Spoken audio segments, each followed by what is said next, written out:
Dust, the air was thick with it. A fine layer coated everything.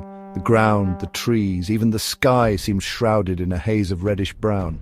Beneath it all, the stench of death was overpowering. Thousands upon thousands lay dead, slain in a battle that had raged for hours. Their armor, once gleaming, was now dull and dented, stained with the blood of friend and foe alike. Weapons lay scattered across the battlefield, dropped from lifeless hands. The silence was eerie, broken only by the occasional groan of a dying man or the mournful cry of a carrion bird circling overhead. This was the aftermath. This was victory.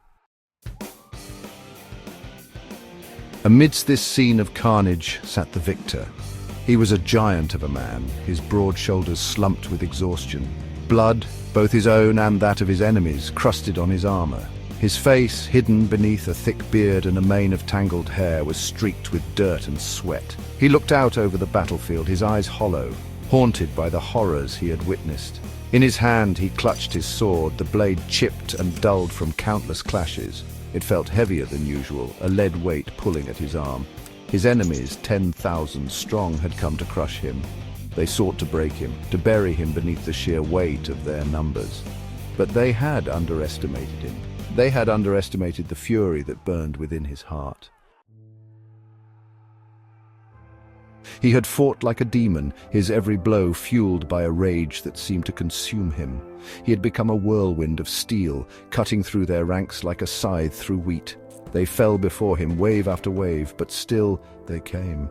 How many had he slain? He had lost count. Hundreds, thousands. It mattered little. They were gone, their lives extinguished like candles in the wind. And he, the lone survivor, was left to bear the weight of their deaths. A bitter victory, a hollow triumph. He had won, but at what cost? The sun, a blood-red orb, began to sink below the horizon, casting long shadows across the battlefield. The warrior slowly rose to his feet, his joints aching, his muscles screaming in protest. He sheathed his sword and began to walk, his steps heavy and measured. He did not know what the future held. He did not know where he would go or what he would do. All he knew was that he had survived. He had endured. And in the ashes of this victory, he would find a way to go on. A new day was dawning, and with it a new purpose would be forged.